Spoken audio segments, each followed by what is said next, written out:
as promised, we go to the second round. But if you can make it a bit efficient, then we have time to interact with our audience here. So I hope you agree with this. So Pak Darmawan first. And we are entering a critical phase of the transition of energy. Why I call it critical? Because it offers great challenges, but also magnificent opportunities. What kind of challenges? Let's say 4 years ago, our base load mostly coming from coal, 6 cents per kilowatt hour. And when we're talking about solar and wind at that time, it was 11 cents, 12 cents, even 13 cents. So when we're talking about variable renewable energy, intermittent, solar and wind at that time is going to increase the cost of electricity. But how about today? How about the future? Moving forward, is we going to use hydro, geothermal, gas-fired power plants. It's not 6 cents. It's not 7 cents. It's 9 until 11 cents. While the price of solar and wind today is already diminishing to become only 5.5 cents, 6 cents, or 7 cents. Meaning today, when we add solar and wind, we're going to be able to reduce the overall cost of electricity. We call it the levelized of cost of electricity. That means one thing. Innovation is the key. So how PLN approach this? We need to design environment, ecosystem that is conducive for innovations. How are we going to do it? We need also the price tag of this accelerated renewable energy development is not that expensive. It's only 152 billion US dollars. And my CFO is here. Ibu Cynthia is the CFO is here. I asked sis, how much of capex do we have?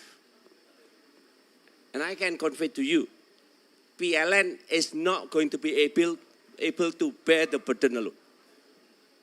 The only way to move forward is through collaborations.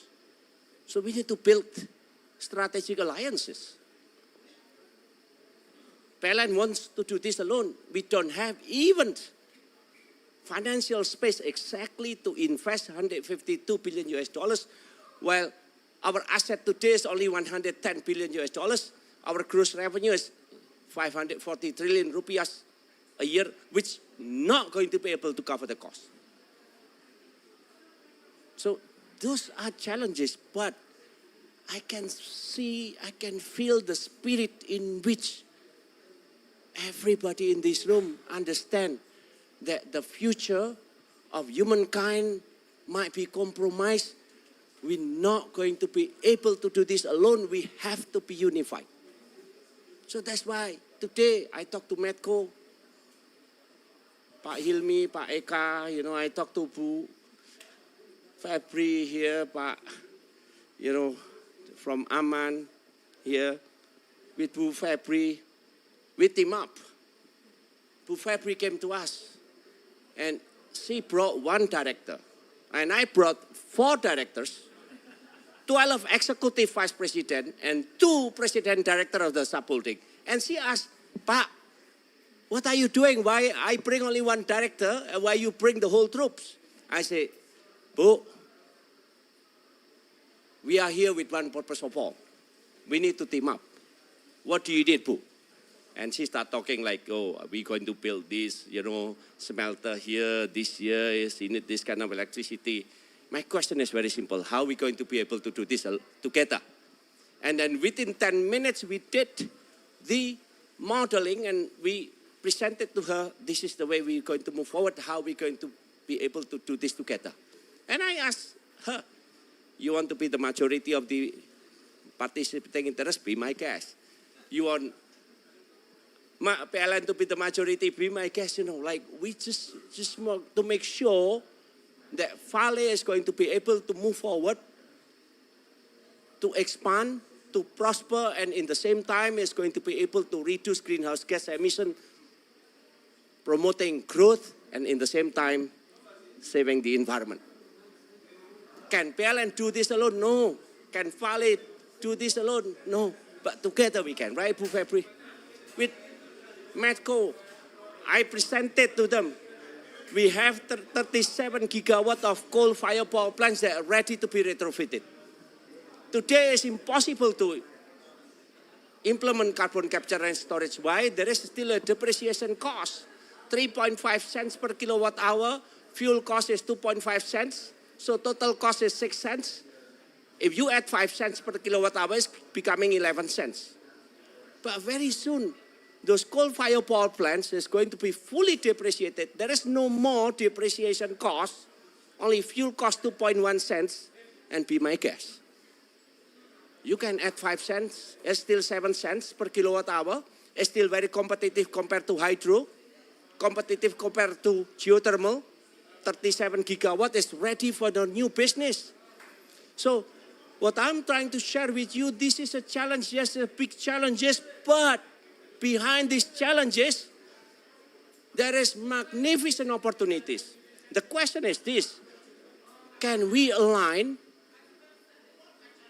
between growth, expanding the business of our companies, but in the same time taking care of the environment? The answer is yes, we can. So that's why when you ask, how about the timeline? The timeline is yesterday, Pak. But just on the serious note,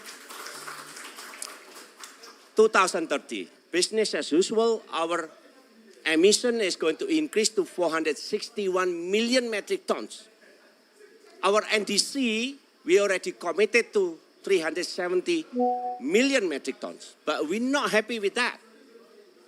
Our RUPTL, the National Electricity Planning, with the new RUKN, Rencana Umum Ketenaga Listrik Nasional, is much more ambitious. It's going to be reduced to only 334 million metric tons of CO2 emission by 2030. And then from today until 2040, we're going to increase our additional capacity, 75% coming from renewable energy. 32 gigawatt of hydro and geothermal. 1 gigawatt is $2 billion for hydro. 1 gigawatt for geothermal is $2.7 billion. You add up the number. 32 multiplied by 2.5 is roughly $70 billion. 1,000 triliun, Bapak Ibu. We're talking about 28 gigawatt of solar and wind.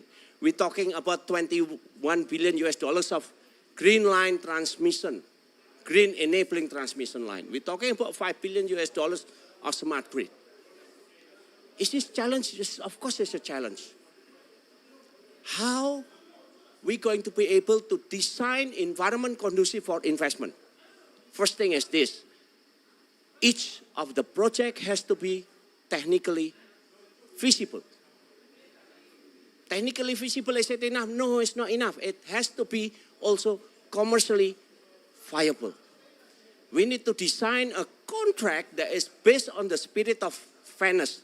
Anybody invest in the ecosystem of PLN? My first job is to ensure whoever invests in the PLN ecosystem is going to be able to recoup the investment back. Otherwise, nobody going to invest. They're going to be better off to put their money under their own mattress, not investing in the PLN ecosystem. That's the point. So the second point is we need to do the de-risking of the investment in the renewable energy project. And then, of course, it's commercially viable. The rate of return is going to be commercially making sense. Then with that, we're going to be able to keep moving forward with multilateral investments, with the private investment, investor, blended finance and everything in such a way, we're going to be able to deploy not only national communities, not only regional communities, but international communities in such a way we design environment conducive for investment. We design environment conducive for collaborations.